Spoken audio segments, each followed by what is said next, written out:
Hey, success coach Barbara here to talk about note taking strategies.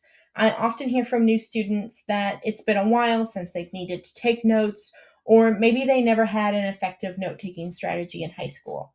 So, I want to offer an introduction to some popular methods. Processing information in real time when note taking forces you to truly understand the material, not just hear it. And note taking can be used as a personalized study guide, making quiz prep and assignments easier later on. So let's dig into it. A popular note taking strategy is the Cornell note taking method. More than note taking, it offers tips on how to use notes after seminar for studying too. How it works is you divide a page into two columns. The wider column on the right is the notes column. Here, take concise notes during seminar or reading, capturing keywords and other important information. Leave space across the bottom of the page or that section for the summary, which you'll complete afterwards. This is a space for a brief overview of what was covered. The left-handed column is known as the Q column. Use it afterwards to write review questions that relate to the information in your notes. Then cover up the notes section and try to answer the questions in the Q column. Take some time to reflect on the information, making connections and evaluating what you've learned. At the end of each unit, review all notes that you've taken to reinforce the learning. The outline method is one of the oldest methods of note taking. You can use standard Roman numeral and lettering numbering system, or just use bullet points and dashes to simplify things. This logical strategy works well in nearly any subject. How it works: start with a main topic to the farthest left of the page. Add subtopics and supporting details on the lines beneath, indenting them slightly. So you'll have main topic, subtopic, supporting detail, then your new subtopic, supporting detail, and then start with a new main topic all the way to the left when you're ready, and continue your notes. Rather than writing long sections, try to keep your notes to just keywords and phrases enough to jog your memory later on. The REAP, REAP method, read, encode, annotate, ponder, is an active reading note taking strategy. The idea is that you are engaging with text by reflecting and thinking about the content. Using REAP helps improve reading comprehension and recall of information. It also builds the ability to engage with complex text.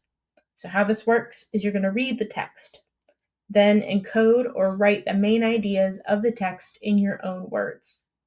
Annotate ideas and quotes in the text, and ponder or think about the text and write your reflections and discuss with others.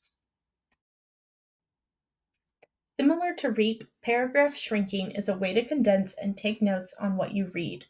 This strategy is a good way to focus on the main idea of text while reading. How this works: read a paragraph or section of text.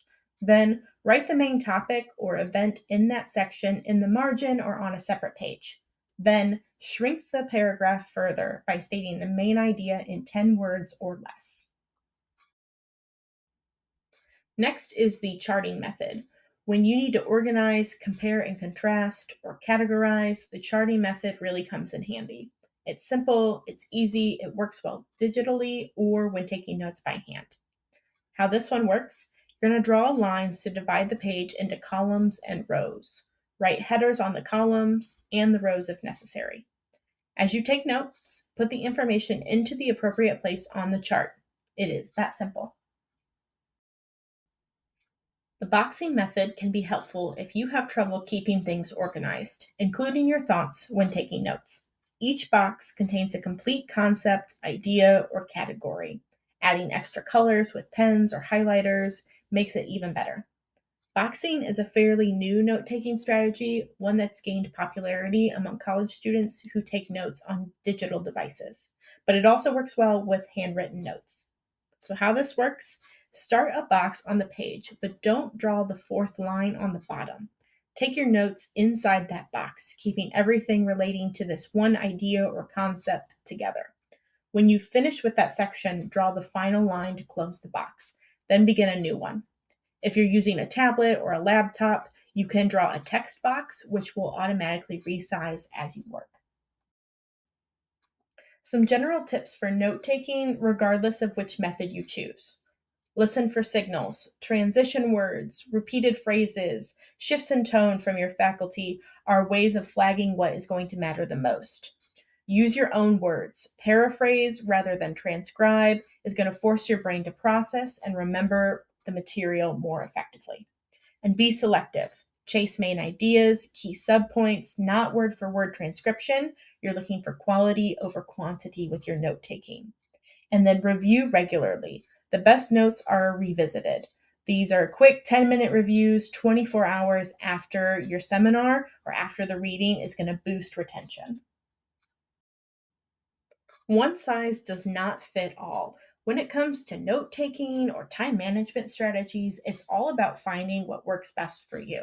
So try them all. Experiment across different classes. A method that clicks for math may not suit college composition. Mix and match along the way. Combined elements from multiple strategies. If you like pieces from different ones, combine them to fit your needs. Digital or by hand. Explore tools like OneNote or stick with pen and paper. Both can be equally powerful. And stay consistent. The best note taking system is the one you practice regularly. Commit, refine, and make it yours. Thank you so much for watching this video, and happy note taking.